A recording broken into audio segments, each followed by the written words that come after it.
일단 작품 활동은 어떠한 거 같았어요? 저는 최근 거는 이제 카지노 기억나고. 작품 활동이라고 할 게 없는 게 네, 그래도 정말 그 한 편에 잠깐 나온 거라 카지노 했었고 범죄도시 2, 네. 마녀 2, 변론을 시작하겠습니다라는 디즈니 드라마가 있어요. 그거랑 크라임 퍼즐이라는 거, 그 두 개 다 너무 감사하게도 조연으로 형사 역할로 다 같이 하게 됐고, 뭐 도굴도 했었고요. 파이프라인, 미션 파서블, 뜨거운 피, 낙원의 밤, 그렇게 잠깐 불러주시는 것만 해도 지금 너무 감사하게 재밌게 하고 있고, 지금도 세 작품 동시에 같이 찍고 있어요. 어쨌든 비주얼적으로 존재감이 있잖아요. 그러면 처음에 모르시는 스태프분들이 봤을 때는 오해나 편견도 할 수 있을 것 같거든요. 아니에요. 저는 아직도 제가 인상이 세다고 생각해 본 적이 없어요. 아, 그래요? 아, 진짜? 거울 없어요? 아니야. 아니, 저는 되게 순하게 생겼고 좀 귀여운 포인트가 있다라고 저 자신을 생각을 하거든요. 제가 인터뷰니까 이렇게 편하게 얘기하지. 아니, 근데 저는 진짜로 좀 그런데 처음 보시는 분들 중에는 조금 어렵다 이렇게 하시는 분들도 있어서 도대체 어떤 포인트지라고 생각을 되게 많이 하죠. 제가 나중에 말씀드릴게요. 어떤 포인트인지. 아직 잘 모르겠어요, 진짜로. 그럼 이 인상이나 이 풍기는 게 연기 활동에 좀 도움이 되시는 편이에요? 방해가 되시는 편이에요? 저는 너무 도움이 되죠. 느와르나 형사물이나 이런 걸 할 때는 하나의 역할은 들어갈 수 있겠지라는 기대감으로 오디션을 준비를 해요. 이번에 헝가리 가서 촬영을 하고 돌아왔는데 그때 역할이 제가 브로커였는데 너무 감사하게도 그쪽 스태프분들 현장에서 그런 말씀들을 하셨대요. 야, 이번에 브로커는 진짜 브로커를 데려왔네 막 이러면서 그런 얘기 들으면 저는 되게 기분이 좋죠. 만약에 액션을 찍는다 그러면 저는 등치가 있으니까 파파파박 빠른 액션을 절대 저한테 주진 않고, 마동석 선배님 같은 한 방에 빵 뭐 집어 던지고 막 이런 것만 위주로 시키다 보니 어떻게 보면 편할 때도 있지만 어떻게 보면 힘도 좀 많이 써야 되고 맞아도 안 아픈 척 해야 되고 막 이런 것들. 마동석 님이 나오든 누가 나오든 그 영화에서 존재감 있고 덩치도 크고 한데 맞는 역할이 좀 많잖아요. 요즘 들어서 좀 많았던 것 같아요. 전에는 제가 때리는 것도 되게 많았거든요. 근데 그런 걸 재밌어 해주세요, 감독님. 세 보이지만 거기에서 꺾어서 재밌는 포인트들을 저한테서 좀 찾으시더라고요. 그래서 범죄도시2에서도 맞고 총 뺏기고 뭐 이런 장면을 할 때도 감독님이 이 장면 너무 재밌다고 해주실 때 또 힘이 되고.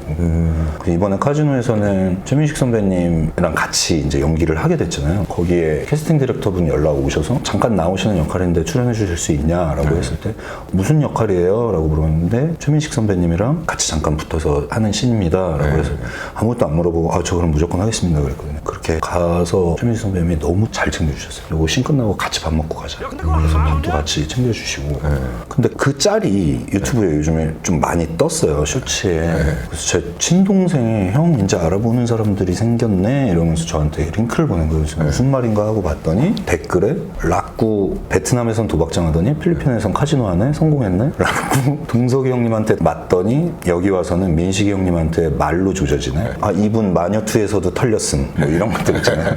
그런 댓글들을 보면서 최민식 선배님이랑 정말 짧은 씬에 정말 많은 분들이 락구 그 이름을 써주시더라고요. 범죄도시2를 많이 보시긴 하셨나 보다. 정말 잠깐 나오고 얼굴이 저는 많이 안 나왔다고 생각했거든요. 알아만 봐준 게 아니고 직접 언급을 할 정도로 쳐줬다는 게 저한테는 진짜 너무 감사한 일이었던 거예요. 그래서 우리가 인터뷰 잡히고 나서 범죄도시2를 어제 한번 또 보고 왔어요. 네. 근데 저는 거기 나온 능글맞은 유머 코드가 너무 좋다. 그죠. 그렇게 막 하다가 꺾이는 뭐 이런 것들이 있으니까. 근데 거기서 그게 딱 나오니까 너무 반가운 거야. 그래서 저런 모습으로 싸우신 사람 이겨봤으면 좋겠다. 근데 되게 세 보이던 사람이 무너지는 데에서 오는 카타르시스가 있다라고 생각해서 있죠. 한국 경찰이 왜 남의 영업장 와서 지랄들이야 이 개새끼들이 막 이러면서 등장해서 네가 락구냐? 그러면 내가 락구요 하고 막 이렇게 저 새끼 존나 센 척 하더니 쳐 맞네 이런 식으로 보여지는 것도 지금은 너무 좋다. 그런 생각은 있어요. 락구 형이 나오면 일단 질 거라는 거 알고 보는 것 같아 이제. 안 돼. 그렇지 않아? 안 돼. 약간 한 번 정도 치고받는 씬이 있었으면 좋겠어요. 제 걸 볼지 안 볼지 모르겠지만 뭐 영화 감독님이랑 이러면 지더라도 좀 싸우다가 지는 한두 대 정도는 좀 때릴 수도 있지 않나.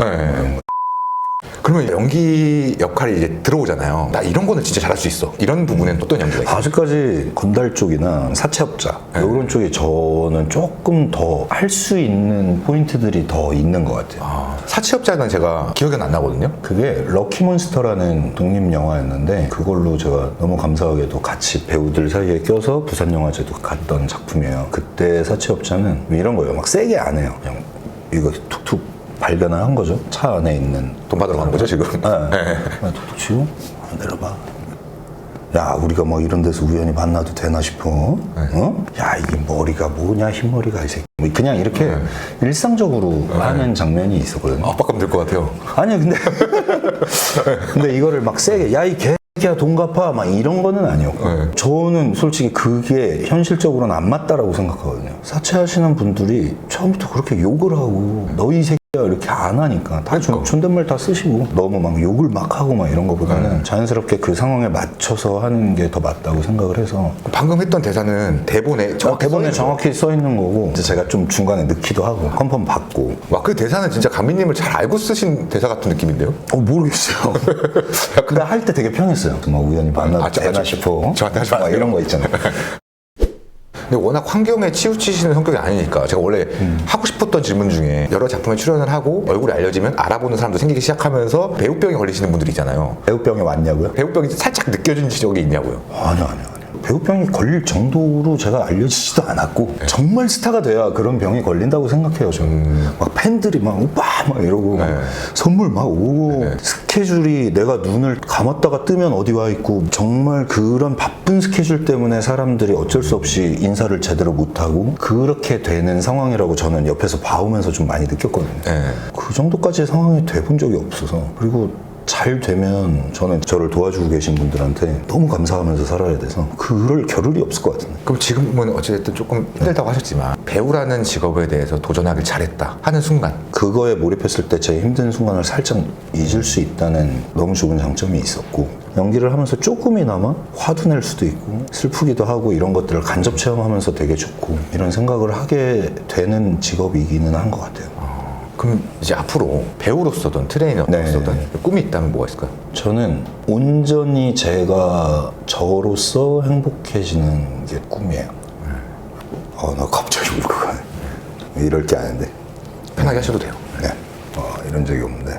요즘 들어서 그런 생각들이 좀 많이 드는 것 같아요. 다 힘든데 저도 제가 겪고 있는 것들은 다 누구나 겪는 일 중에 하나라고 생각을 하지만 누군가한테 도움을 주면 좋지 피해를 입히는 걸 굉장히 싫어했던 사람인데 어느 순간 제가 힘들어지면서 저를 도와줬던 사람들이 같이 힘들어지는 거를 겪다 보니 의지가 많이 약해지기도 하고 제 스스로의 삶이 행복하지 않다고 느낄 때가 굉장히 많아요 사실. 근데 같이 힘들어지신 분들한테 죄송스러워서라도 이제는 막 열심히가 아니고 하나하나가 좀 잘할 수 있어서 좀 좋은 결과로 이어지는 내가 되자라고 요즘에 항상 다짐을 하거든요. 남들보다 진짜 솔직히 저는 너무 운 좋게 기회도 정말 많이 들어오는 편이고요. 저는 그것도 다 제 주변에 많은 분들이 도와주시기 때문이라고 생각을 하거든요. 그래서 꿈은 그냥 오롯이 나로서 행복해지고 그 행복함을 다른 사람한테 여과 없이 드러낼 수 있는 삶을 살게 되는 거.